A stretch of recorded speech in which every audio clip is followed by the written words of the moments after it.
Assalamualaikum warahmatullahi wabarakatuh. Alhamdulillahi rabbil alamin wa kafa. Salatu wassalamu ala sayyidina Muhammadin al-Mustafa wa ala alihi wa sahbihi ahli sidqi wal wafa. Subhanaka la ilma lana illa ma 'allamtana innaka antal alimul hakim wa tub alaina innaka antat tawwabur rahim. Rabbi shrah li sadri wa yassir li amri wa hlul 'uqdatam min lisani yafqahu qawli, amma ba'du.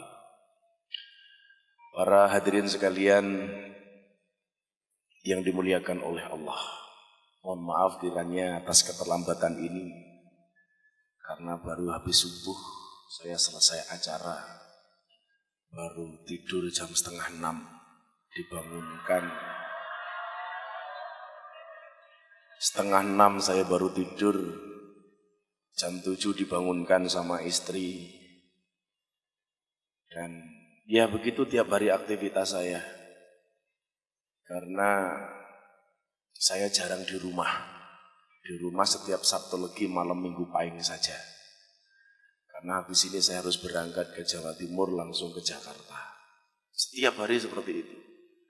Jadi saya kadang-kadang kalau kemudian tidak dimampukan oleh Allah, rasanya tidak kuat, Pak. Sehari itu undangan pengajian yang masuk ke pondok minimal 500 permintaan tiap hari. Tiap hari. Maka kemudian saya sandarkan semuanya hanya kepada Allah, sebagaimana Ibnu Athaillah mengatakan, ma tawaqafa matlabun anta talibuhu bi rabbika wala tayassara matlabun anta talibuhu bi nafsika. Tidak akan pernah terhenti sebuah permintaan ketika kamu sandarkan permintaanmu hanya kepada Tuhanmu, dan tidak akan pernah menjadi mudah sebuah permintaan ketika kamu percaya dengan kemampuanmu. Saya selalu mengatakan manusia mampu bukan karena dia mampu, tapi karena dimampukan oleh Allah yang Maha Mampu. Manusia boleh berencana, tapi si ATM yang menentukan. Tapi akhirnya Allah yang menentukan. Maka pada kesempatan pagi hari ini, mumpung ini masih belum lama, saya akan sampaikan betapa kemudian ketika manusia itu dicintai oleh Allah, Allah akan mengangkat derajatnya baik ketika masih hidup maupun ketika dia telah kembali kepada Allah. Pengen melihat kemuliaan seseorang, jangan dilihat ketika dia hidup, tapi lihatlah ketika dia sudah mati. Ibu bapak rahimakumullah, beberapa saat yang lalu kita kehilangan tokoh yang begitu luar biasa. Namanya siapa? Syekhina Murabbi Ruhina Maimun Zubair. Betapa kemudian beliau sangat dicintai oleh Allah. Maka pagi hari jam 7:30 saya dikabari dari Mekah, Gus mohon didoakan, Mbah Mun kritis. Waktu itu saya posting di WA Group, mohon didoakan Mbah Mun keadaannya menurun, kesehatannya menurun. Setengah jam kemudian saya dikabari, Gus, Mbah Mun sudah meninggal. Waktu itu saya nggak percaya, masa sih? Ternyata yang ngabari langsung dari asisten beliau yang ada di kota Mekah. Begitu beliau dikabarkan meninggal, saya teringat dengan sabda Rasulullah, Innallaha ta'ala la yaqbidul ilma intiza'an yang tazi'uhu minal ibad walakin yaqbidul ilma biqabdil ulama. Sesungguhnya Allah tidak mengambil ilmu dari hambanya secara langsung, dicerabut sedemikian rupa, tetapi bagaimana Allah mengambil ilmu dari dunia biqabdil ulama, dengan cara mengambil para ulama-ulamanya. Artinya apa? Semakin banyak ulama yang dipanggil oleh Allah, ini menunjukkan bahwa dunia itu sudah tua. Maka sampai Rasulullah mengatakan, idza matal alim bakat alaihi ahlus samawati wal ard sab'ina yauman. Ketika orang alim itu meninggal, maka menangislah atas meninggalnya penduduk langit dan penduduk bumi. Berapa lama mereka menangis? Sab'ina yauman, 70 hari. Maka begitu beliau dikabarkan meninggal, saya langsung menangis. Karena Rasulullah mengatakan, man lam yazan bimautil ulama fahuwa munafikun. Barang siapa yang tidak bersedih atas meninggalnya ulama, berarti orang tersebut adalah munafik. Kenapa kemudian dikatakan demikian? Mautul alim, mautul alam. Meninggalnya orang alim merupakan tanda-tanda meninggalnya alam dunia. Mbah Mun itu kan paku. Kiai sekarang kan modelnya ada dua, ada paku, ada catut. Kalau paku itu tugasnya mengencangkan, catut itu tugasnya bubrahke rusak. Mbah Mun itu paku negara, paku agama. Kok pakunya diambil itu tanda-tanda bangunannya sudah mulai keropos. Yang bagus itu paku bukan catut. Makanya ratunya Solo namanya Paku Buwono, bukan Catut Buwono. Maka wakil gubernur kita itu Paku Alam bukan Catut Alam. Hari ini kebanyakan orang menjadi catut, tidak menjadi paku. Maka begitu beliau diambil, Masya Allah, begitu coba kita lihat betapa kemudian Allah mencintai Mbah Mun. Rasulullah mengatakan annasu yamutuna ala ma'asu wa yub'asuna ala ma'matu. Seseorang itu akan dimatikan oleh Allah sebagaimana kebiasaan dia hidup, dan Allah akan membangkitkan dari alam kubur sebagaimana dia mati. Apapun kebiasaanmu ketika di dunia, itulah yang menggambarkan kematianmu besok ketika menghadap Allah. Anda rajin menghadiri majelis, wallah, insya Allah sesuai janji Rasulullah, Anda akan dimatikan ketika menghadiri majelis. Beneran, ibu-ibu biasa berani sama suaminya, hati-hati. Besok matinya dalam keadaan metenteng ngonek ke bojone. Coba kita lihat, kenapa Mbah Mun meninggalnya di Mekah? Kenapa Mbah Mun meninggalnya ketika haji? Kenapa Mbah Mun dimakamkan di Ma'la? Itu semuanya ada sebabnya. Anda tahu berapa kali Mbah Mun berangkat haji? Beliau berangkat haji 70 kali. Umur beliau 90 tahun, beliau naik haji 70 kali. Beliau itu absen haji hanya tahun 2018. Karena kebiasaan beliau haji, Allah panggil beliau dalam keadaan berhaji. Satu, beliau sangat mencintai kota Mekah, dan Allah takdirkan beliau meninggal di kota Mekah. Beliau sangat menghormati hari Selasa. Buktinya apa? Pondok pesantren Mbah Mun diliburkan hari Selasa, padahal kebanyakan pondok pesantren diliburkan hari Jumat. Dan Allah ambil beliau pada hari Selasa. Beliau mengidolakan Siti Khadijah. Buktinya apa? Salah satu qasidah yang beliau sukai adalah Sa'duna fid dunya fauzuna bil ukhra bi Khadijatal kubra wa Fatimataz Zahra. Dan Allah berkenan menguburkan Mbah Mun di pemakaman Ma'la, satu pemakaman dengan Siti Khadijah. Saya merinding, Pak. Kok ada orang yang begitu sangat dimuliakan oleh Allah? Empat-empatnya Mbah Mun dapatkan. Mengidolakan Siti Khadijah, satu pemakaman dengan Siti Khadijah. Senang dengan hari Selasa, karena menurut Mbah Mun orang-orang alim itu meninggalnya di hari Selasa. Allah panggil beliau hari Selasa. Kebiasaan haji, matinya mas haji. Senang dengan kota Mekah, meninggalnya di kota Mekah. Coba. Maka kenapa kemudian ketika saya sakit, capek di rumah sakit, saya bilang sama dokter, sudah infus dicabut. Kenapa Gus? Saya mau berangkat ngaji. Kenapa? Karena saya meyakini sesuai janji Rasulullah, orang akan dimatikan sebagaimana kebiasaan dia hidup. Jadi kalau kebiasaannya di dunia YouTubean, terus bisa jadi matinya pas YouTubean. Kan siapa tahu lagi ngambil gambar kiai ngaji kesetrum matri itu mamanya kan nggak ada. Makanya di mana-mana. Kayak saya kemarin berangkat ke benua Afrika di Aljazair dalam keadaan sakit. Setelah acara di Kompas TV itu saya masuk ke rumah sakit, saya infus. Saya bilang, tolong hari ini saya disembuhkan sebisa mungkin. Kenapa? Besok pagi saya mau terbang ke Aljazair. Kenapa? Karena saya punya motivasi. Ya Allah, matikan aku ketika dalam keadaan di sebuah majelis ilmu. Man kharaja fi talabil ilmi fa huwa fi sabilillah hatta yarji'a. Anda hari ini semuanya dalam tanggungan Allah sampai Anda pulang. Yang jadi masalah itu ibu-ibu niatnya berangkat ngaji, begitu pulang mampir Ambarukma Plaza. Lah ini masalah ya. Ini masalah. Nah, orangnya juga datang ini, beneran ya. Biasanya jilbabnya putih biasanya Pak. Ini ngeri sekali. Makanya setiap kali saya berangkat ngaji, saya bilang sama istri saya, ini saya jihad. Artinya apa? Kalau saya mati di jalan ya sudah, itu takdir Allah dan Allah matikan saya dalam keadaan pengajian. Kan ini luar biasa kalau saya hari ini kajian di Suciati Saliman di sini, tahu-tahu malaikat Israel datang. Itu kan diumumkan di masjid, inna lillahi wa inna ilaihi rajiun. Telah meninggal dunia dengan tenang seorang YouTuber bernama Fadil umpamanya.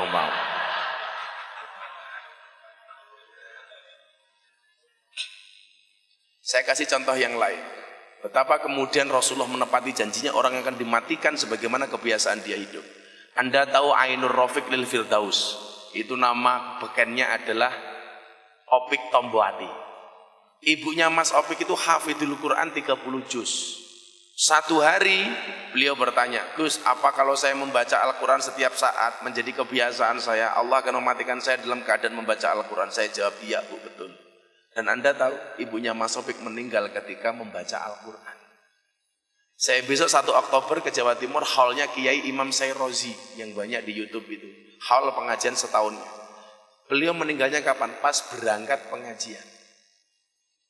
Dulu di Kiyudan ada seorang Gus hafal Quran, namanya siapa? Gus Baha. Anda tahu meninggalnya kapan? Habis maghrib bulan puasa ketika membaca Al-Quran, tadarus Al-Quran di masjid. Maka disitulah kemudian alasan kenapa saya belusuan ke lokalisasi, ke dunia malam. Di tengah-tengah kepadatan mereka bermaksiat, saya masuk di dalamnya. Karena saya sering mengatakan cukup bodimu yang bermaksiat, hatimu jangan ikut-ikutan bermaksiat. Saya masuk di sana. Dan ternyata apa? Mereka luar biasa. Gus, saya belum bisa meninggalkan maksiat. Gampang, jangan pernah tinggalkan sholat. Kalau kamu masih suka bermaksiat, kok kamu meninggalkan sholat, itu salah. Yang terjadi apa Gus? STMJ, sholatnya terus, maksiatnya jalan. Malam bermaksiat, pagi subuhan, malam maksiat lagi, siang sholat. Terus kamu lakukan itu. Saya yakin kok, orang berbuat baik saja kadang-kadang boring kok, apalagi orang berbuat maksiat. Pasti ada titik jenuhnya. Tugas kamu hari ini satu, Nduk. Apa Gus? Piye carane malaikatnya memedasi? Maksiat, sholat, maksiat, sholat, maksiat, sholat.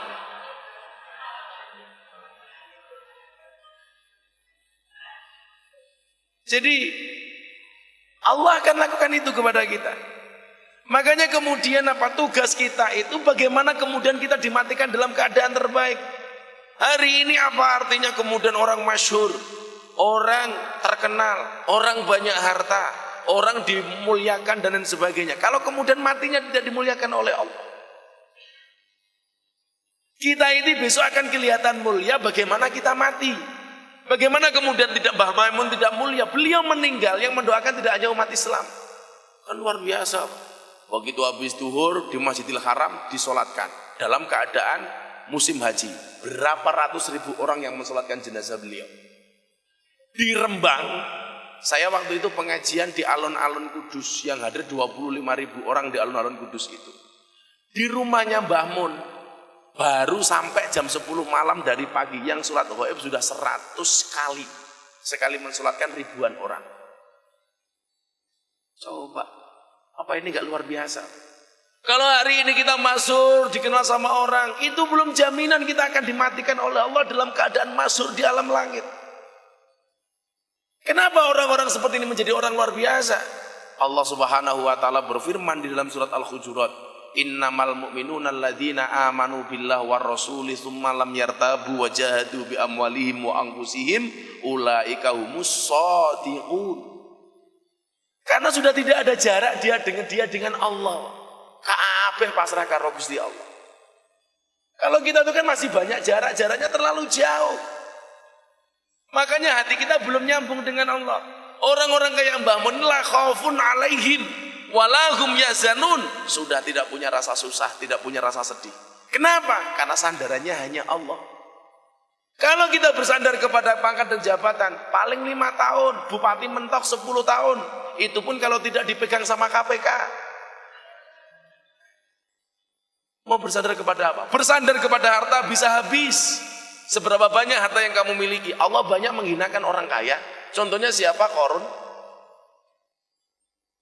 Mau bersandar kepada kecantikan.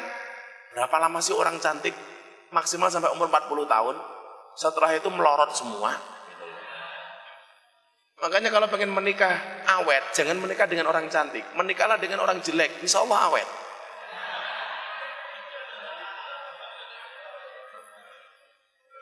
Orang cantik itu 40 tahun sudah nggak cantik lagi. Tapi kalau orang jelek insya Allah dari kecil sampai mati jelek terus itu. Bersandarnya kepada siapa? Allah. Innamal mu'minuna alladzina amanu billah. Ya Allah, saya bersandar kepadamu. Sudah selesai. Bersandar kepada kemasyhuran. Alah, orang viral itu kan gak lama toh. Gak lama. Maka disitulah kemudian kita harus bersandar semuanya kepada Allah. Maka orang-orang ini luar biasa. Maka begitu Deddy Corbuzier waktu itu bilang sama saya, seminggu setelah dia masuk Islam, di rumah beliau di Bintaro, dia galau. Saya ajak Jumatan. Orang-orang saya tanya sama dia, kamu berat gak jadi orang Islam? Enggak berat Gus, beratnya cuma satu. Kenapa? Maha benar netizen dengan segala cangkemannya katanya. Dan saya Jumatan, pertama kali dia Jumatan saya anter, saya pakai kopiah dia enggak. Wartawan tanya, kenapa Mas Deddy enggak pakai kopiah kayak Gus Miftah? Deddy jawab, emang wajib? Ya enggak, tapi kan fungsi kopiah itu untuk menjaga rambut supaya tidak kena jidatnya ketika sujud. Menghina banget kan itu loh.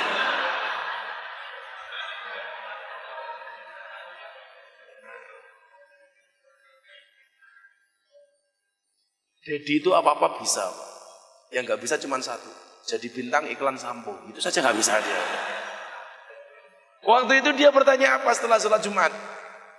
Pulang dari Jumatan sama mobil sama saya, dia galau. Kenapa kamu kelihatan galau? Dia bilang begini sama saya. Bagaimana cara saya bisa menjaga iman? Kenapa kamu tanya seperti itu? Saya banyak baca bagaimana kemudian orang yang hidupnya dalam keadaan iman, matinya dalam keadaan kafir. Tolong saya dikasih tip supaya kemudian saya mati dalam keadaan iman. Bapak Ibu, sebelum saya lanjutkan, saya itu bersyukur setelah prosesi masuk Islamnya Mas Deddy, hampir setiap hari saya mengislamkan orang. Kayak semalam di pondok ada 5 orang. Dari Medan 1, dari Lampung 1, dari Jogja 1 keluarga, 1 ibu dan 2 anak. Nanti saya berangkat ke Kediri, nanti malam sudah ada 2 orang yang nunggu minta disyahadatkan. Kemarin dari Australia, Antonio Sokodori, malah ya iwak atau jadi hampir tiap hari orang berbondong-bondong pengen masuk Islam. Waktu itu saya bilang sama Deddy Corbuzier, bro, apa Gus? Emang benar saya yang mengislamkan kamu, tapi saya tidak bisa menjamin Islammu. Saya tidak bisa menjamin imanmu. Maka kenapa kemudian setiap kali khotib yang berkhutbah itu pesannya salah satunya apa? Faya ayyuhan nas ittaqullaha haqqa tuqatih wa la tamutunna illa wa antum muslim. Bertakwalah kamu kepada Allah dengan sebenar-benarnya takwa dan janganlah kamu mati kecuali dalam keadaan Islam. Gak ada yang bisa menjamin keislaman kita kecuali Allah. Gak ada yang bisa menjamin. Maka kemudian Rasulullah, ini kalau saya baca hadis ini Pak ya, saya sering nangis. Saya itu aja penampilannya aja yang preman. Saya itu kan kadang-kadang malu kalau sampai saya beribadah, saya ingat sama Allah gak bisa menangis. Karena mbak-mbak lokalisasi itu kalau ajak sholawatan, kalau saya ajak pengajian, mereka nangis. Betapa lembutnya hati mereka. Padahal mereka seorang yang bekerja di tempat lokalisasi. Mereka ketika mendengar saya membaca tartil Quran, mereka menangis. Itu kan merupakan tanda-tanda bahwa hati mereka menjadi Al-Hatif Ar-Rabbani. Al-Hatif Ar-Rabbani itu apa? Telepon ketuhanan. Jadi kalau kemudian kita mendengar ayat-ayat Allah dikumandangkan, mendengar adzan kok hati kita menangis, itu tanda-tanda bahwa hati kita ada Allahnya. Tapi kalau ibu-ibu hati-hati dengar adzan kok susah, hati-hati. Allahu Akbar, Allahu Akbar. Apa jawabannya? Adzan meneh.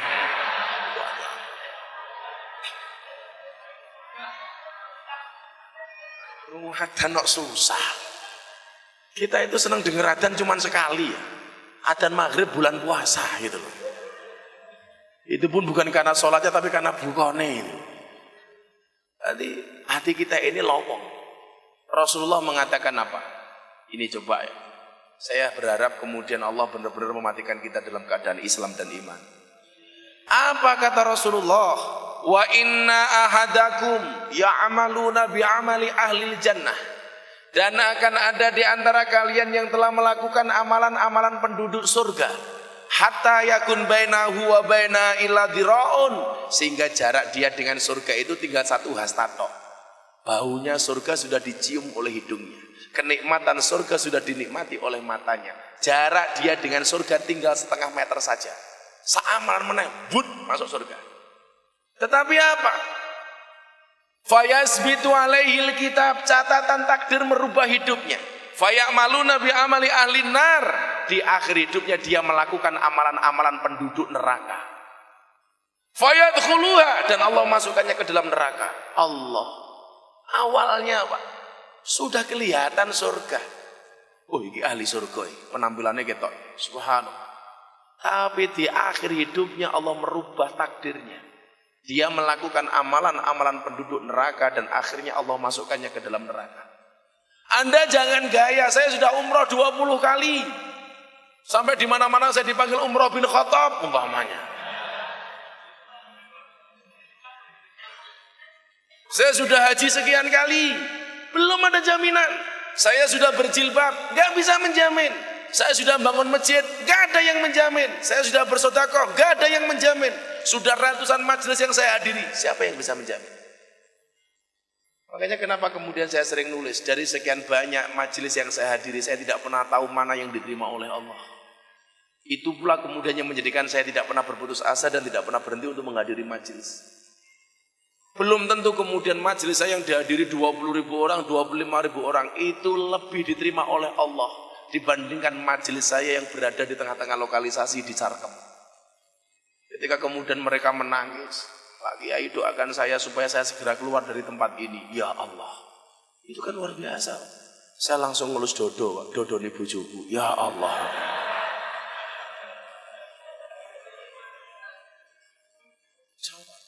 Siapa yang bisa menjamin itu? Saya sudah berjenggot, siapa yang bisa menjamin jenggot saya mematikan saya dalam keadaan Islam? Belum tentu. Walaupun jenggot saya lebih sedikit daripada punya kamu mamanya.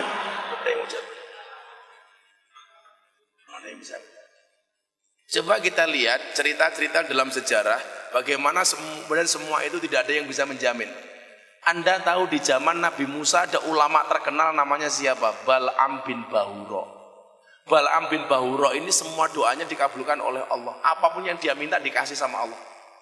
Cara bahasanya orang Jawa apa? Itu geni. Saomong-omongnya diterima oleh Allah. Anda tahu Bal'am bin Bahura matinya dalam keadaan kafir. Kenapa? Karena kesombongannya. Karena dia merasa aku orang yang paling alim. Ini hati-hati. Matinya dalam keadaan kafir. Bal'am bin Bahura ada orang datang, orang miskin. Pak Kiai doakan saya kaya, langsung kaya.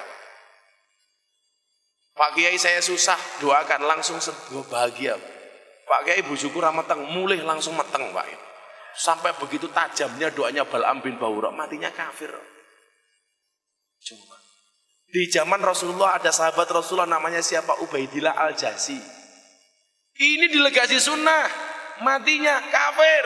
Kenapa? Karena kegemarannya minum khamr. Matinya kafir. Siapa yang bisa menjamin? Ada lagi, banyak. Contohnya siapa? Di zaman Abu Bakar As-Siddiq itu ada delegasi sunnah. Namanya siapa Pak? Yang mengingatkan Musailamah Al-Kadzab. Ketika Musailamah Al-Kadzab mengaku sebagai nabi,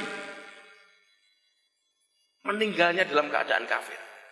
Bahkan seseorang yang diceritakan oleh Imam Al-Qurtubi di dalam kitabnya, seorang muadzin. Dia seorang James Bond, jaga masjid dan kebun. Di sini ada James Bondnya enggak? Ada. Masa apa pekerjaanmu? Marbot. Enggak keren Pak. Apa? James Bond. Jaga masjid dan kebun. 5 tahun Pak. Saya hitung, saya dulu menjadi James Bond itu 5 tahun. Jadi kalau kemudian hari ini saya dikasih banyak fasilitas sama Allah, saya merasa itu tirakat saya dulu ketika saya tinggal di masjid 5 tahun. Saya nyapu, saya ngepel, ngeresi IWC, adzan, khotib gak datang saya. Saya dulu itu jadi ustaz kan karena kecelakaan. Gara-gara khotibnya tidak datang, akhirnya takmirnya bilang sudah kamu khutbah. Begitu saya khutbah ternyata lebih bagus daripada aslinya. Pak lah, ini kan tidak masalah.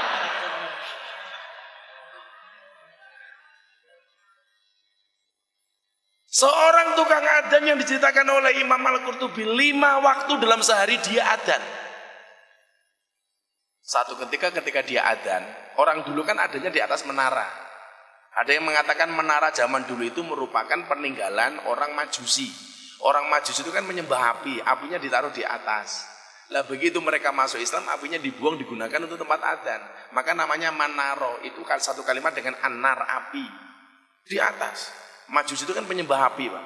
Makanya kalau ada orang rokok, ada orang Majusi langsung disembah cangkeme, Pak. Gusti Allah, Gusti Allah, Gusti Allah.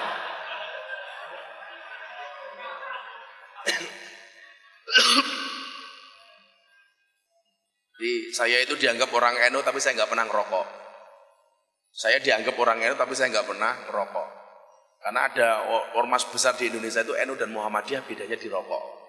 Karena kalau NU itu makruh, Muhammadiyah haram. Saya tahu kenapa orang Muhammadiyah mengharamkan rokok.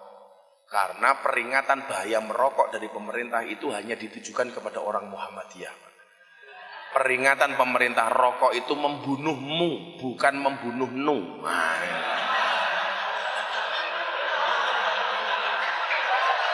Membunuhmu, Muhammadiyah.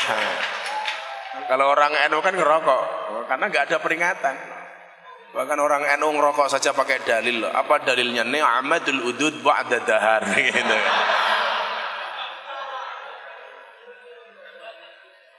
Karena kalau saya ketemu teman-teman Muhammadiyah itu tak guyoni tok. Kamu tahu nggak NU dan Muhammadiyah masuk surganya duluan NU? Loh, kenapa Gus? Iya. Karena imannya orang NU lebih tebal daripada orang Muhammadiyah. Kok begitu? Iya. Orang Muhammadiyah mengharamkan rokok karena takut dengan bahaya peringatan pemerintah bahwa rokok itu membunuhmu. Orang NU nggak percaya. Kenapa? Karena orang NU imannya tebal. Yang membunuh itu bukan rokok tapi Israel. Bilang itu. Begitu dia mengumandangkan adzan di atas menara, Allahu Akbar, Allahu Akbar. Di bawah ada cewek cantik lewat. Hayya 'alas shalah. Matanya ngelirik. Wow. Begitu turun dikejar. Coba Anda baca kitab Imam Al-Qurtubi. Dikejar. Cewek ini dikejar. Waktu itu dia dari kejauhan dipanggil, "Dek, apa Mas? Aku seneng karo kowe." Apa jawaban perempuan ini? "Sorry Mas, kita beda keyakinan." Sama kemarin Via Valen curhat sama saya bilang, "Sorry Nduk, kita beda keyakinan." Oh. Maksudnya apa Gus? Kan kita sama-sama Islam. Enggak, kita beda keyakinan. Bedanya di mana? Kamu yakin mau, aku yakin gak mau. Nggak bilang mau.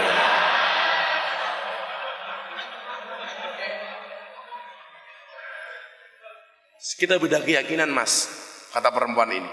Anda Islam, saya Kristen. Sorry, kita nggak bisa menikah. Apa jawaban laki-laki ini? Apa syaratnya saya supaya bisa menikah dengan kamu? Gampang, tinggalkan Islam masuk Kristen, maka saya akan menikah dengan kamu. Naudzubillah min dzalik. Karena cinta sudah melekat, mata sudah terpikat, hati sudah melekat, maka tai kucing rasa coklat. Mesti tahu ngerasa kayak gitu. Akhirnya apa? Dia tinggalkan Islam masuk Kristen, Pak. Naudzubillah min dzalik. Akhirnya apa yang terjadi? Setelah mereka menikah malam pertama mau kumpul dengan istrinya, kepleset jatuh mati, Pak. Kehilangan Islam, belum sempat merasakan cike-cike, mati, Pak, itu.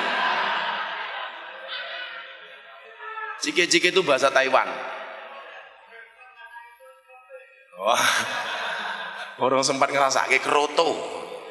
Apa kayak keroto? Pakan manuk. Coba, siapa yang bisa menjamin sekarang?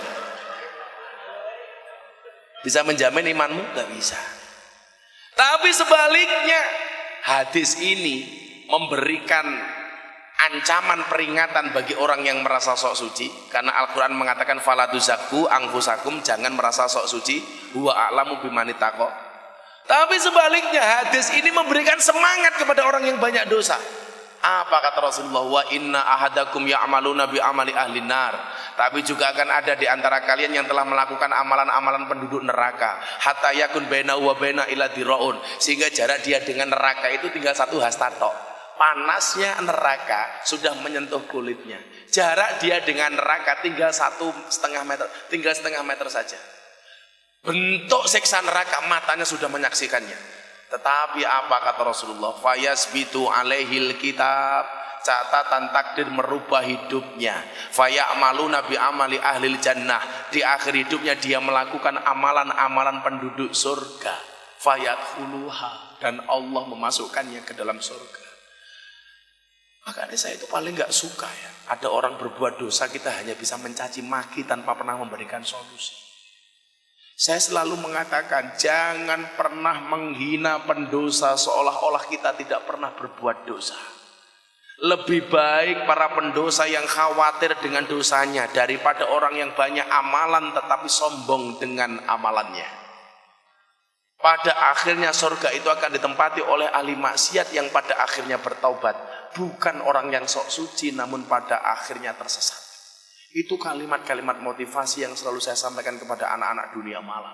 Anak-anak jalanan. Kita itu kan kadang-kadang kayak dialog saya di sebuah televisi swasta. Ada seorang kiai mengatakan, bagaimana pendapat kiai tentang dakwanya Gus Miftah di dunia malam? Memalukan.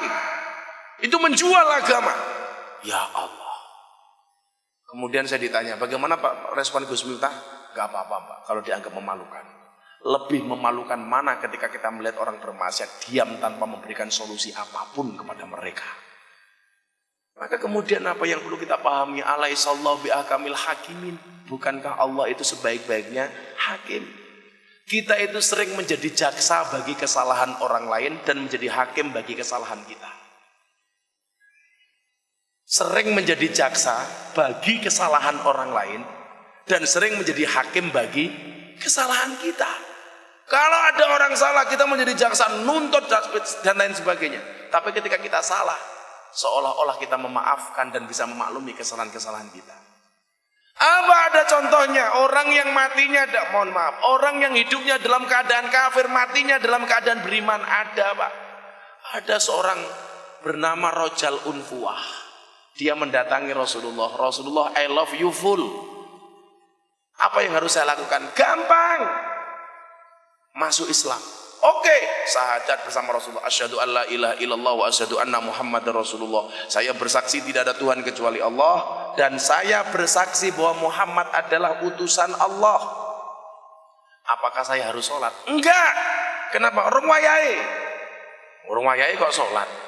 Makanya Bapak mohon maaf, Jumat itu wajib, tapi jangan terlalu rajin tiap hari Jumatan. Enggak usah. Cukup sekali saja hari Jumat. Saking semangatnya tiap hari Jumatan. Akhirnya Pak Rasulullah mengatakan, kami bersama para sahabat yang lain akan melakukan perang fisabilillah. Musuh-musuh Islam sudah menunggu kami.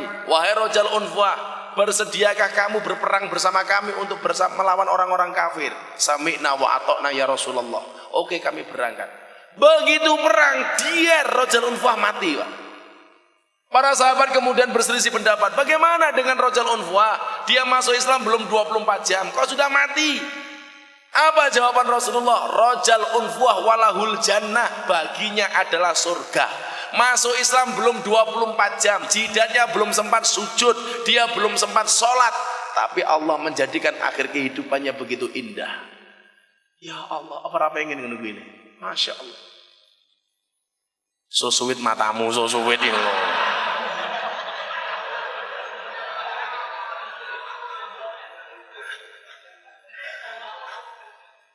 Kita nggak pernah tahu. Makanya ngiri, saya iri dengan Mbah Mun.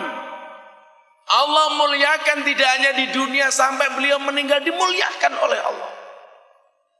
Ini Rojal Unfuah juga seperti itu, Masya Allah. Begitu mati, ya Allah.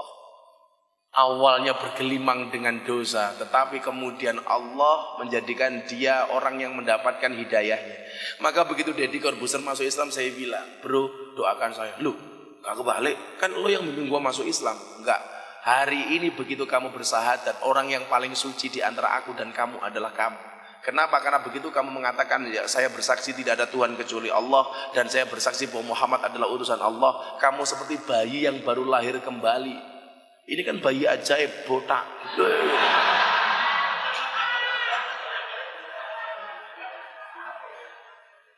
Masya Allah. Tolong doakan saya. Saya bilang gitu. Ketika saya bawa ke Kiai Ma'ruf Amin ketemu Ustadz Yusuf Mansur, langsung Ustadz Yusuf Mansur mencium tangan Deddy Corbuzier. Kenapa Ustadz? Tolong doakan saya karena kamu hari ini suci. Habib Novel Alaidrus Solo, beliau telepon sama saya, Gus tolong mintakan doa kepada Deddy Corbuzier. Kenapa Habib? Dia hari ini orang yang paling suci ketika dia masuk Islam, seperti bayi yang baru lahir kembali. Langsung Deddy bisik-bisik sama saya, kamu minta doa apa? Tolong doakan saya nikah lagi. Wah.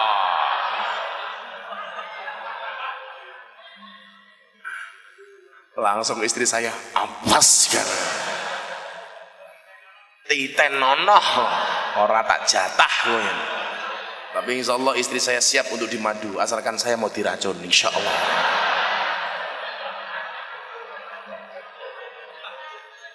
Saya bilang sama istri saya, Bunda, iya bah, saya meyakini kesuksesan seorang suami berangkat dari doa istri. Istri saya langsung bilang, tuh dengerin, gitu kan. Itu sadar, saya bilang, iya, saya meyakini kesuksesan seorang suami berangkat dari doa istri. Artinya, Bunda harus tahu, apa-apa semakin banyak istri, semakin banyak yang mendoakan.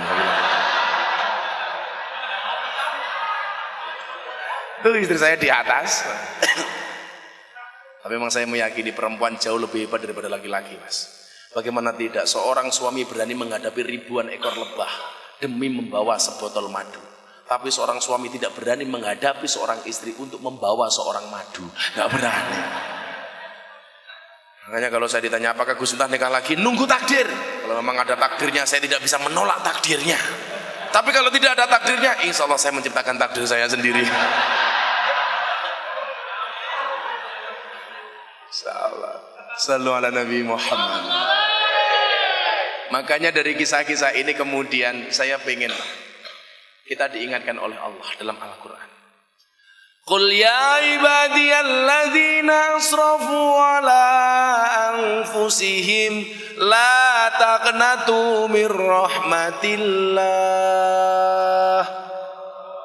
Innallaha yaghfiru dzunuba jami'an innahu huwal ghafurur rahim.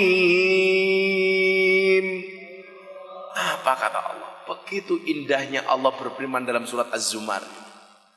Qul ya ibadi, hei hambaku. Orang yang banyak berbuat dosa, Allah tidak memanggil dengan kalimat wahai engkau para pendosa, enggak. Allah tidak memanggil dengan kalimat wahai engkau ahli maksiat, enggak. Wahai engkau yang banyak kesalahan, enggak. Wahai engkau yang banyak kekhilafan, enggak. Tapi Allah memanggil orang-orang berdosa, ya ibadi, hambaku, untuk menunjukkan betapa Allah secara psikologis ingin menunjukkan kepada para pendosa kedekatan antara Allah dengan hamba-hambanya. Coba, ini ayat yang paling sering diminta oleh almarhum Gito Rolis untuk saya baca ketika saya ketemu dengan beliau. Gito Rolis dulu selama hidupnya Pak, mau limo semuanya dilakukan. Mabuk, narkoba, perempuan, semuanya. Tapi ketika kemudian hidayah Allah dia jemput, Masya Allah, dia menjadi orang yang luar biasa. Waktu itu saya tanya, Om punya cita-cita apa sih lu? Saya pengen mati hari Jumat Gus. Kenapa? Karena kalau saya mati hari Jumat saya banyak yang mensolatkan. Saya pengen mati dalam keadaan berdakwah. Dan ternyata Allah kabulkan. Deddy Corbuzier itu kok Deddy Corbuzier? Gito Rolis. Gito Rolis itu meninggal hari Jumat pas kajian subuh. Dulu dia gila-gilanya naik Harley muter kota Bandung Pak, telanjang. Mau limo semua dilakukan. Sama lah dengan saya dulu mau limo, mantep mangan melu morotua. Saya itu kan sebenarnya orang tua saya dulu, mbah saya itu kaya 7 turunan. Yang menjadi persoalan saya keturunan ke-8 Pak, jadi habis.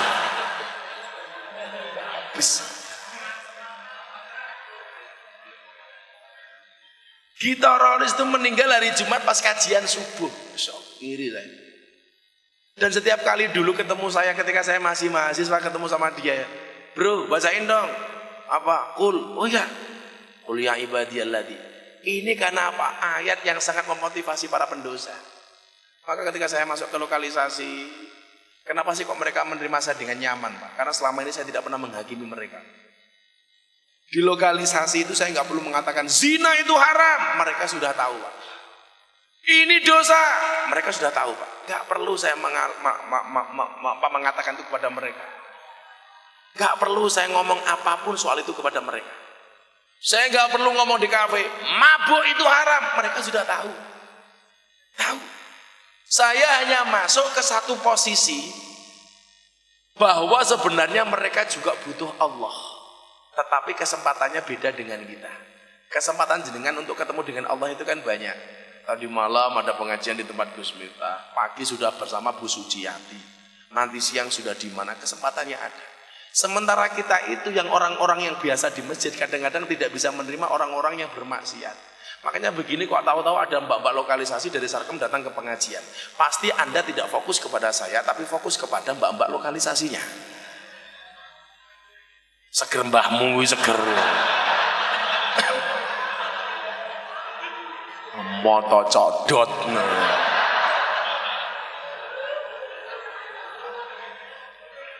Kalau Anda tanya sama saya, Gus, apakah orang-orang yang ada di lokalisasi itu sebenarnya butuh sama Allah?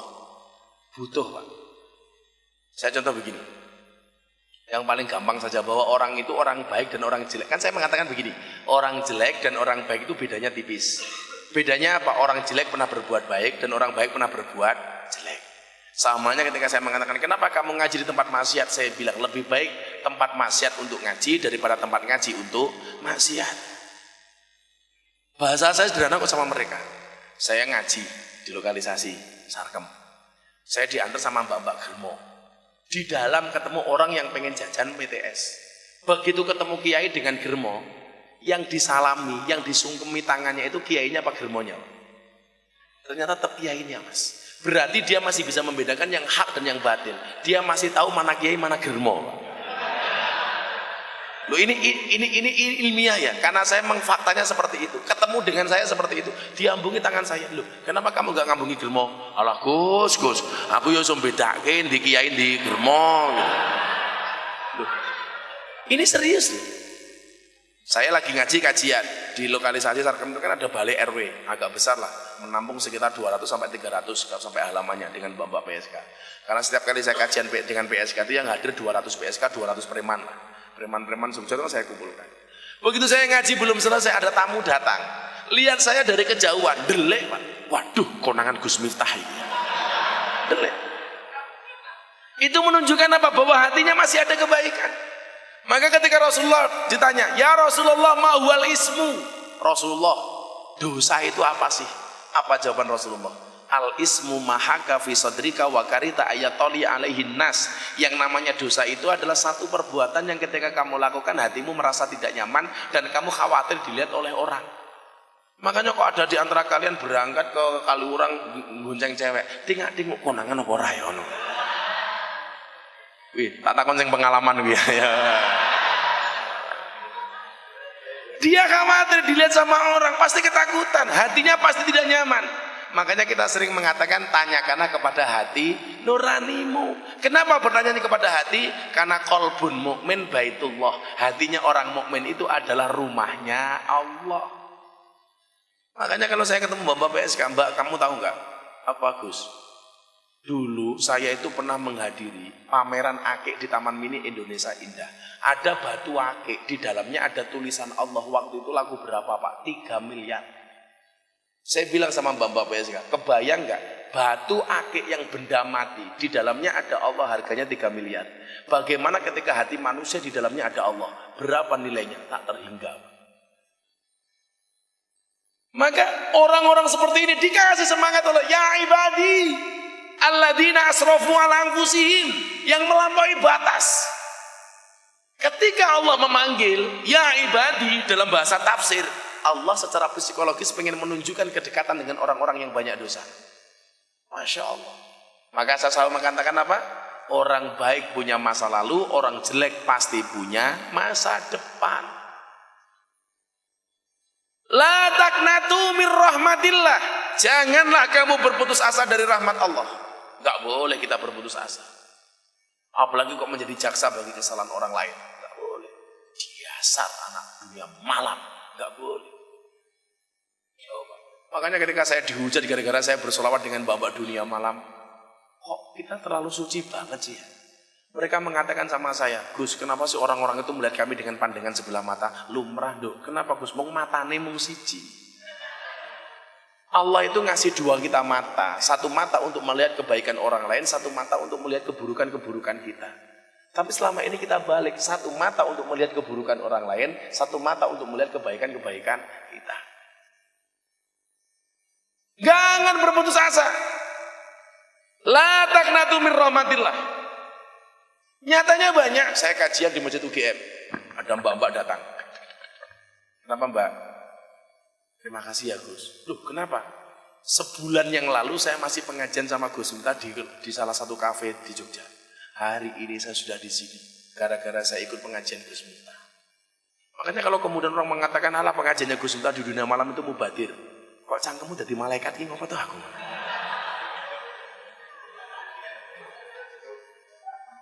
Iya kan? Saya bilang begini, mubadirnya di mana? Kalau toh kemudian setelah saya ngaji sama mereka masih bekerja di tempat itu, apakah itu dikira mubadir? Enggak. Saya meyakini orang itu akan ada titik jenuhnya. Pasti akan ada paskanya. Enggak akan mungkin mereka menjadi seorang WTS selama-lamanya. WTS yang paling tua di Sarkem itu umurnya 50 tahun. Kalau kemudian dia pengen menjadi PSK selama-lamanya, kalau dia mau tamunya yang ogah Pak gitu. Makanya saya banyak kesaksian, ada WTS 50 tahun pulang ke Malang. Rumahmu mana Mbak? Malang. Terus kenapa kamu ke sini pas pengajian? Saya pengen kembali ke Malang. Saya sudah malu. Sebulan sekali saya pengajian sama Gus Miftah kok saya masih di sini. Sudah saya pengen pulang. Dia pulang. Punya uang saku enggak? Kalau enggak saya kasih. Saya itu biasa ya di lokalisasi itu. Setiap saya ke sana kadang-kadang malam saya mampir menyempatkan diri. Mereka bilang, "Bah, sepi mboten enten tamu." Gitu kan. Saya langsung beli makanan. Berapa yang enggak ada tamu? Ada 70 orang, bah 100 orang. Sudah kita beli makan. Saya belikan lasbok, saya belikan pecel lele, saya belikan makan. Sudah dibagi. Berapa yang enggak dapat tamu malam hari ini? Ada bah 75 sampai 100 orang. Tak kasih uang 50.000 semua. Yuk, kami bagi sini. Nah, kemudian mereka apa? Akhirnya malu. Kok ono to wong ngopeni lonte kaya aku.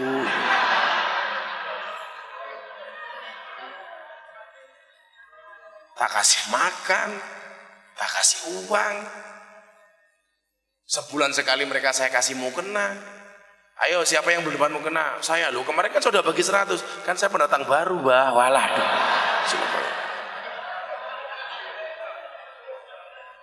Dan lucunya apa? Melalui teman-teman preman itu. Sampaikan kepada Abah. Kenapa? Abah nggak adil. Kenapa? Sekarang pengajian kami nggak pernah datangi lagi. Kan kami kangen dengan pengajian. Coba, seorang PSK yang bergelimangan dosa setiap hari kangen untuk pengajian. Dulu saya masuk kesulitan, sekarang mereka ngarap-ngarap saya, Pak. Jadi saya itu idola para lonte, Pak. Masya Allah.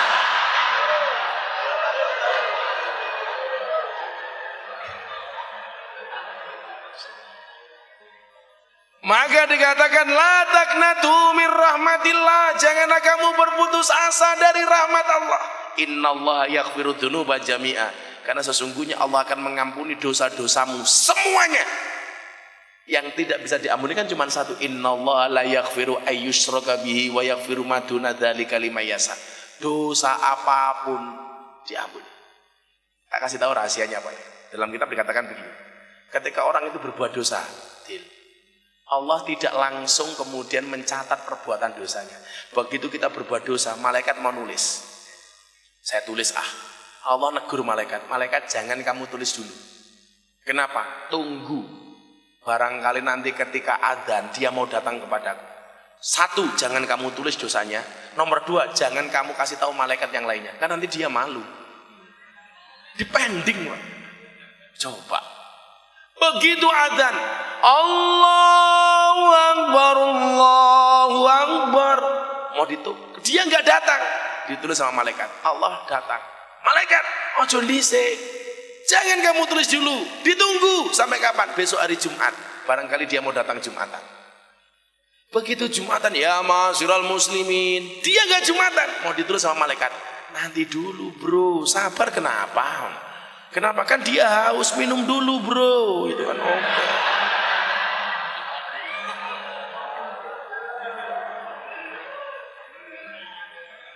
Begitu Jumatan, dia tidak datang, Allah negur lagi, jangan kamu tulis. Kapan kami tulis? Tunggu sampai Idul Fitri, barangkali ketika mendengar takbir dia kembali kepada aku. Allahu Akbar, Allahu Akbar. Dia nggak datang, mau ditulis sama malaikat. Ntar dulu bro, kapan? Nunggu sampai dia nikah, barangkali dia nikah nanti ingat dengan aku. Begitu nikah dia tidak mau kembali kepada Allah, baru Allah mengatakan kepada malaikat, malaikat kamu tulis. Terus kamu kasih dia sedikit cobaan supaya dia ingat dengan aku. Makanya jangan salah ya. Banyak orang sehabis menikah justru dapat masalah. Kenapa? Karena itu merupakan akumulasi dari dosa masa lalu. Wih, rungono kuping, rungono. Banyak orang yang menikah, habis menikah dapat masalah. Itu cara Allah mengingatkan supaya kita kembali kepada Allah. Karena manusia itu Pak, kadang-kadang kalau dikasih nikmat terus malah lupa dengan Allah. Sama halnya ada Bu Suciati di atas, ada orang di bawah, dilempar uang 20.000. Kadang-kadang orang itu responnya apa? Uangnya diambil tanpa pernah melihat siapa yang lempar. Ambil. Lempar uang 50.000, uangnya diambil, tidak pernah melihat siapa yang lempar. Lempar uang 100.000, uangnya diambil, tidak pernah melihat siapa yang melempar.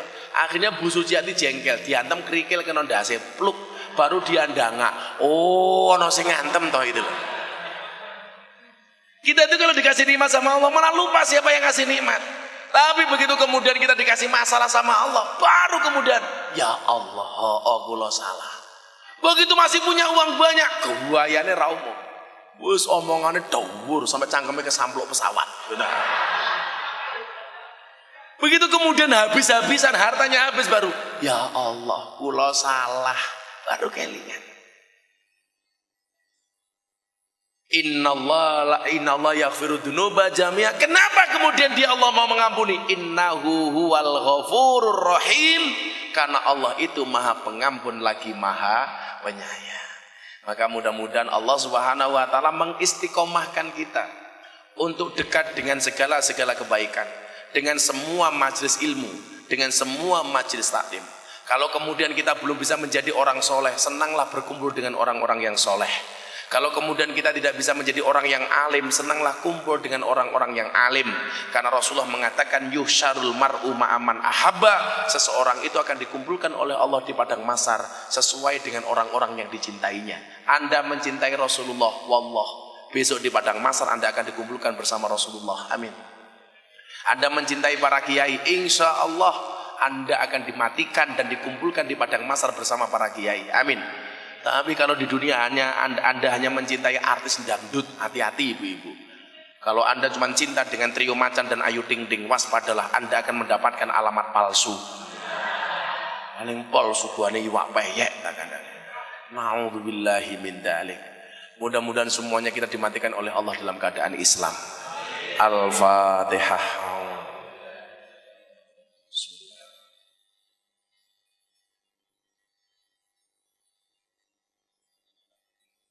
7 menit menjelang jam 9, ada waktu 7 menit kalau mau bertanya silahkan. Gak ada, ya selesai. Ada pertanyaan? Oh itu sana. Monggo Pak.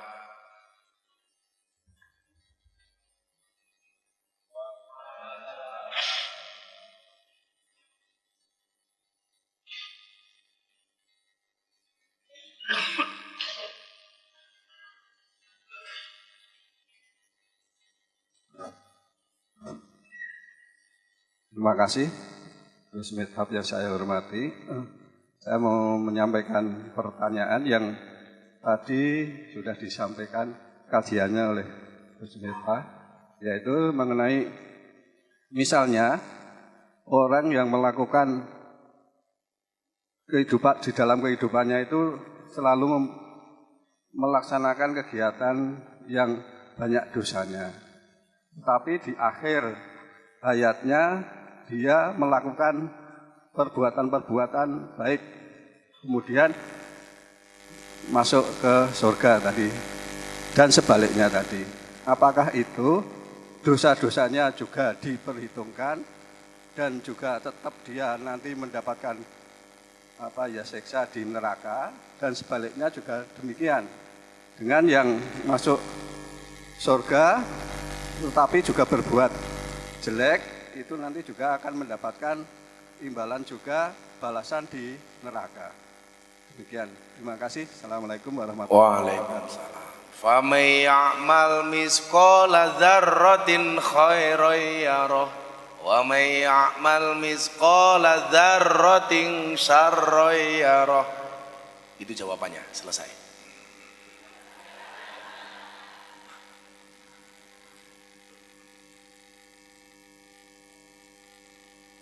Ya. Assalamualaikum warahmatullahi wabarakatuh. Salam takzim kepada Gus. Alhamdulillah, nama saya Eri Erman, saya dari Palembang. Oh, Palembang, Palembangi. Ya. Saya ingin bertanya pertama. Di Palembang itu ada ulama yang paling terkenal, namanya siapa? Perempuan. Hadratus Syekhah Fatimah binti Maimun Al-Falimbangi. Ini sebelum karena Anda ngomong orang Palembang. Betapa kemudian ulama-ulama dulu itu mencintai negara. Buktinya apa? Pasti kalau dia meninggal itu disebut nama kampungnya. Al-Falimbangi. Syekh Ahmad Khalil Al-Bangkalani. Itu menunjukkan kecintaan dia terhadap negara. Syekh Ahmad Khatib Al-Minangkabawi. Syekh Mahfud At-Termasi karena orang Termas. Syekh Soleh Darat As-Samarongi. Syekh Nawawi Al-Bantani. Yang paling gak enak besok Habib Syekh. Habib Syekh bin Abdul Qadir As-Segaf As-Soluli. Orang Solo soalnya. Gimana Mas Heri? Jadi yang pertama, saya kebetulan baru mengikuti dakwah Gus, pertama kemarin viral. Nah, yang pertama yang ingin saya tanyakan, kan Deddy Corbuzier baru saja masuk Islam. Sebelumnya juga saya mengenal Deddy Corbuzier itu lewat medsos, yang saya ketahui bahwa beliau itu memang katakanlah kritis banget orangnya. Butuh usaha yang luar biasa, katakanlah qadarullah, walaupun semuanya takdir Allah. Nah, yang ingin saya tanyakan, sebenarnya apa yang membuat beliau itu begitu yakin dengan Islam? Kemudian yang paling berkesan ketika Gus berhasil untuk katakanlah meyakinkan beliau. Terlepas memang itu takdir Allah, tapi tetap perantaranya kalau menurut saya dari perantara Gus. Kemudian yang kedua yang ingin saya tanyakan, mengapa hari ini banyak mereka yang menghakimi seolah-olah mereka itu selalu benar, meyakini bahwa perbuatan-perbuatan mereka itu selalu yang paling benar dan mendiskreditkan orang lain. Nah, yang ingin saya tanyakan, bagaimana kemudian ketika hari ini banyak katakanlah netizen ada yang pro kontra terhadap Gus, tapi Gus tetap komitmen dengan jalan dakwah ini. Dan juga tolong minta motivasinya untuk kami, bagaimana kemudian cara meneguhkan bahwa memang jalan dakwah ini yang harus kita tetap semangati, jalan dakwah ini harus tetap kita lalui walaupun banyak hambatan dan rintangannya. Mungkin itu saja Gus, mohon pencerahannya. Terima kasih. Wassalamualaikum warahmatullahi wabarakatuh. Saya jawab yang kedua dulu. Kenapa saya masih konsisten dengan jalan dakwah saya walaupun banyak pro dan kontra? Kamu tahu nggak? Kenapa jumlah, kalau kamu nge-share tulisan di Facebook maupun di Instagram, kenapa jumlah like sama jumlah komen itu pasti lebih banyak jumlah like? Bener nggak? Kalau kalian posting di Instagram atau Facebook, jumlah like sama jumlah komen biasanya banyak mana? Like. Karena sebanyak apapun orang yang membuli kamu dengan kata-katanya, di luar sana lebih banyak mereka yang mencintai kamu daripada yang membuli kamu. Iya. Itu saja. Kalau para jomblo beda. Kenapa jumlah komen lebih kalah banyak daripada jumlah like? Kenapa jumlah like lebih banyak daripada jumlah komen? Ini kalau para jomblo beda. Karena banyak orang yang sebenarnya cinta tapi tidak berani mengungkapkannya. Iya. Yes. Masuk Pak Eko. Bahasa apa bro? Bahasa menghibur. Kalau saya gitu saja. Berapa banyak orang yang komentar yang membuli kepada saya. Saya meyakini mereka yang cinta dengan saya lebih banyak daripada itu. Itu saja. Saya meyakini begini. Bahasa Ibnu Athaillah As-Sakandari ya, ketika kemudian kita dikasih masalah oleh Allah, janganlah kita bersikap seperti anjing. Anjing itu kalau dilempar kerikil, yang dikejar oleh anjingnya kerikilnya apa yang ngelempar? Kerikilnya. Cari kerikilnya sama anjing. Saya hafal Pak, karena tangga saya anjing semua. Melihara anjing semua Pak, tetangga saya ini. Kalau dilempar kerikil, yang dikejar kerikilnya. Tetapi ketika kemudian kita dikasih masalah oleh Allah, jadilah seperti seorang laki-laki ketika dilempar kerikil oleh seorang cewek yang cantik. Yang dikejar siapa? Ceweknya. Itulah kalimat fafirru ilallah. Kembalikan semuanya kepada Allah. Larilah kamu kepada Allah. Kalau kita dikasih masalah oleh Allah, jangan fokus kepada masalahnya, tapi fokuslah kepada yang memberi masalah. Kenapa Allah memberikan masalah kepada kita? Karena Dia tahu dan Dia yakin bahwa kita tahu solusinya. Kayak kemarin saya memberikan kajian kepada ibu-ibu yang anaknya penyandang anak berkebutuhan khusus. Ada yang kepalanya hidrosefalus, ada yang pakai napas oksigen buatan sepanjang hidupnya, ada yang tidak bisa ngomong, perutnya ini ususnya terbuai keluar. Mereka nangis. Kenapa kemudian Allah memberikan ujian ini kepada saya? Ya, kenapa Allah memberikan ujian itu kepada ibu? Karena Allah tahu ibu adalah orang yang mampu. Kenapa kemudian saya dibully, enjoy saja? Ya sudah, karena barangkali Allah ngasih saya di situ, keberpihakan saya di situ. Maka saya itu Mas, kalau saya dihujat kayak pertama kali video saya muncul di Lambe Turah, ditonton 3 juta orang di satu akun. Kemudian yang membuli saya berapa? 15.000 orang. Itu komentarnya semuanya negatif. Istri saya itu membaca sampai nangis. Saya bilang, kenapa kamu nangis? Ini membaca orang membuli Abah. Kesalahan bukan pada para pembuli, tapi pada kamu. Kenapa? Mergo mok woco. Kalau nggak dibaca kan nggak sakit hati. Makanya kalau saya dibully macam-macam nggak pernah saya baca dan nggak pernah saya respon. Sudah, kembalikan kepada Allah. Apakah jalan dakwah ini jalan terbaik? Iya Mas. Maka saya selalu mengatakan dakwah itu bukan profesi, tapi apapun profesinya harus berdakwah. Kalau kemudian kamu tidak bisa dakwah malah seperti saya, kamu lihat surat Yasin ayat 65, bunyinya apa? Al yauma nakhtimu ala afwahihim wa tukallimuna aydihim wa tashhadu arjuluhum bima kanu yang sibun. Coba kamu lihat, satu hari ketika mulut dikunci, tangan berbicara. Waktu itu saya mikir, kenapa yang bicara tangan? Saya pulang dari Taiwan, di pesawat saya nggak bisa tidur, saya dapat jawaban. Jawabannya apa? Kenapa yang berbicara tangan ketika di hari Yaumul Hisab? Karena banyak orang berdosa dari tangannya. Orang mencela, memaki, menghujat, menghina. Sekarang pakai apa? Tangan. Melalui apa? Postingan. Melalui apa? Tulisan di Facebook, tulisan di media sosial. Jawaban ayat ini Pak, ternyata itu. Kita membuli orang sesuka hatinya dengan menggunakan tangan-tangan kita, dengan jempol-jempol kita. Maka besok ini akan ada pertanggungjawabannya. Kalau kemudian kita harus bermedsos, jadikan medsos sebagai wasilah untuk mendapatkan ridho Tuhanmu, bukan sebaliknya menjadikan medsos sebagai wasilah mendapatkan kemurkaan Tuhan. Kalau kamu tidak bisa dakwah seperti saya, bagaimana saya berdakwah? Gampang, kamu follow akun ustadz-ustadz itu, kamu repost kemudian apa yang diposting oleh ustadz-ustadz itu. Kan kudune ngono, katanya cinta dengan Islam, sing diposting Vanessa Angel. Ya,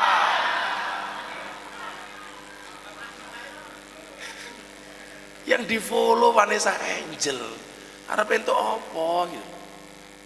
Makanya seharusnya ustadz-ustadz itu followernya seharusnya lebih banyak daripada artis. Bener nggak? Lawan kita kecenderungannya malah follow orang-orang seperti itu. Ya, sama halnya kita kemudian melanggengkan hal-hal yang nggak jelas seperti itu. Kan begitu. Kemudian kalau kaitannya dengan dunia malam, kalau kalian tidak bisa seperti saya, minimal kamu doakan mereka, jangan kamu hujat mereka. Karena sebesar apapun kamu hujat mereka, tidak akan pernah merubah mereka. Mereka malah berani Mas. Tetapi ketika kamu doakan, bisa jadi menjadi wasilah untuk mendapatkan jalan hidayah bagi mereka. Ya Allah, untuk WTS Sarkem Al-Fatihah. Loh, apa nggak boleh? Al-Fatihah tu liman kuriat lahu. Tapi kalau kamu hujat, dasar kamu PSK. Apa mereka berubah? Enggak. Enggak akan berubah. Hujatanmu tidak akan pernah merubah mereka, sementara doamu bisa menjadi jalan wasilah hidayah bagi mereka. Amin Allahumma amin. Apa yang membuat Deddy Corbuzier tertarik masuk Islam? Ini jawabannya, pertanyaannya menarik. Jadi Deddy Corbuzier itu kan orang yang sangat rasional. Dia itu PhD, filosofi dokter.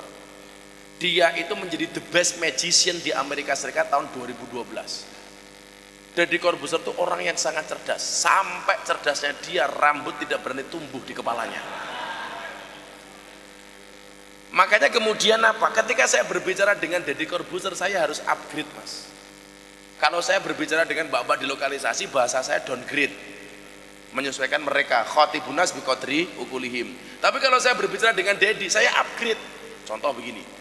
Bro, gua mau tanya nih, collab YouTube tanpa teks.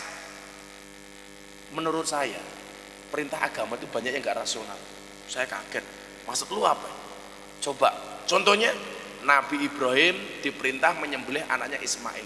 Ini kan tidak rasional. Saya bilang, ya juga ya.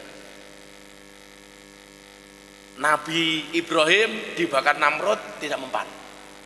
Nabi Yunus dimakan ikan tidak mati.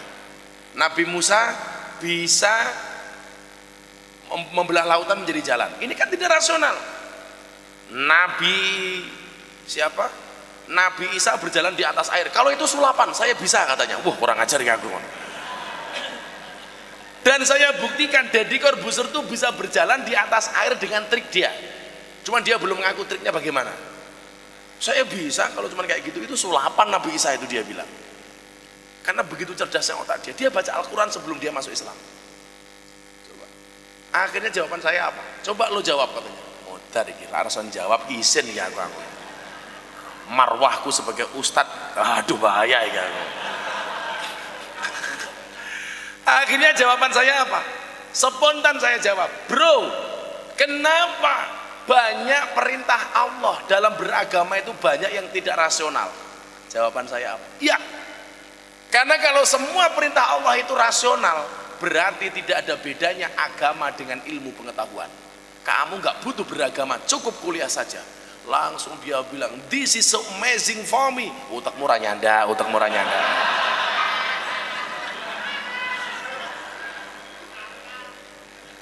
Maka kemudian saya ajarkan begini. Ente tahu nggak ayat pertama yang diterima sama Rasulullah?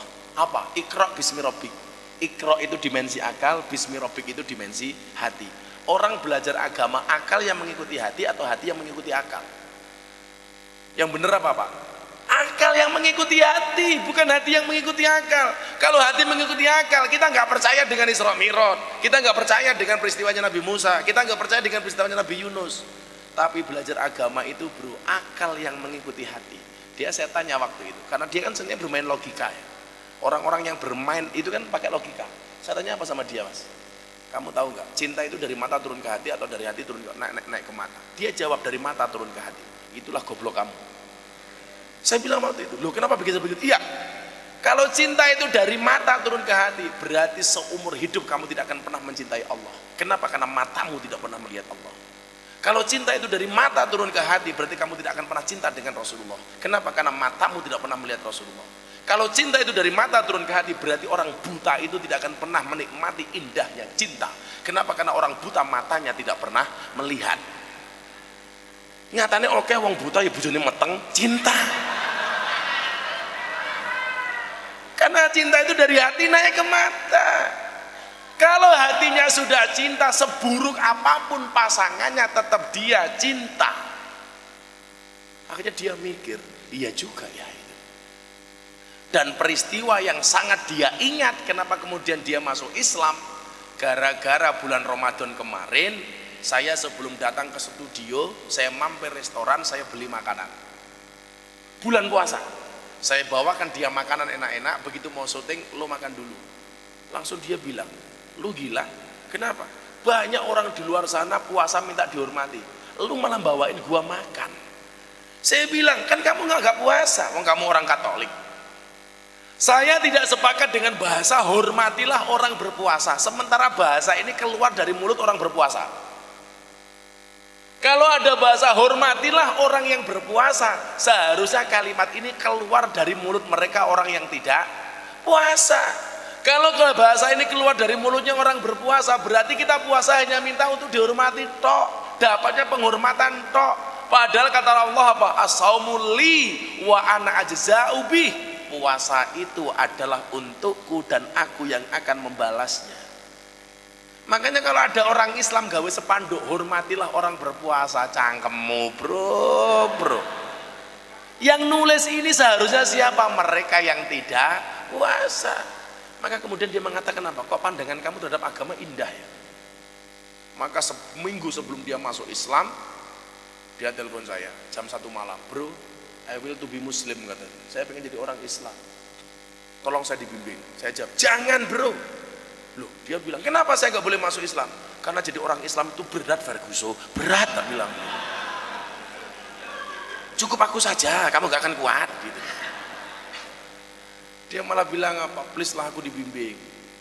Akhirnya saya bilang, sudah kamu masuk Islam di Jakarta. Saya teleponkan ustadz-ustadz terkenal Jakarta itu. Dia bilang apa? Ini sudah banyak ustadz yang nawari saya untuk masuk Islam, tapi saya nggak tertarik. Kenapa? Karena saya pengen masuk Islam yang slow kayak Anda, dia bilang. Yang menyenangkan kayak Anda. Saya bilang, kamu pengen masuk Islam di Istiqlal? Saya teleponkan Masjid Istiqlal. Begitu tersiar kabar ini, semua televisi telepon saya. Gus, di live di tempat kami bilang sama Mas Dedi. Kan Mas Dedi manutnya sama Gus. Waktu itu saya bilang, Dedi itu masuk Islam bukan untuk konsumsi publik, bukan untuk popularitas. Saya nggak mau seperti itu. Dan Dedi bilang, di mana lo maunya? Sudah Gus, saya datang ke pondok. Niatan saya benar-benar pengen masuk Islam. Dan saya nggak ada persiapan apapun. Malam Jumat ketika saya mengislamkan Dedi, saya masih pengajian di Sidoarjo. Paginya saya masih ngaji di kantor pajak. Wartawan tanya, apa persiapan Gus Miftah untuk mengislamkan Mas Dedi? Nggak ada. Loh kenapa? Karena saya sudah biasa dan sering mengislamkan orang. Kebetulan saja jadi orang terkenal. Maka kemudian jadi rame. Sebelum Dedi masuk Islam, saya sudah biasa. Istrinya Bagindas, si Devi, itu masuk Islam juga melalui saya. Tolong doakan ya. Ini kalau kemudian Allah benar-benar kemudian menghendaki, insya Allah Hotman Paris Hutapea itu bisa masuk Islam. Dia ada komunikasi. Kalau kemudian Allah menghendaki, ada yang mustahil. Benar enggak? Allahumma la mani alima a'taita wa la mu'tiya lima manata wa la yanfa'udal zat minkal jat. Kalau Allah menghendaki, orang sedunia menolak Dedi masuk Islam, tapi Allah menghendaki enteng. Makanya subhanallah, saya betul-betul bersyukur gara-gara Dedi masuk Islam, hari ini begitu banyak orang yang mendapatkan hidayah gara-gara melihat YouTube saya dengan Dedi ketika saya menuntun Dedi masuk Islam. Alhamdulillah. Sudah jam 12:30, pengajian dianggap selesai.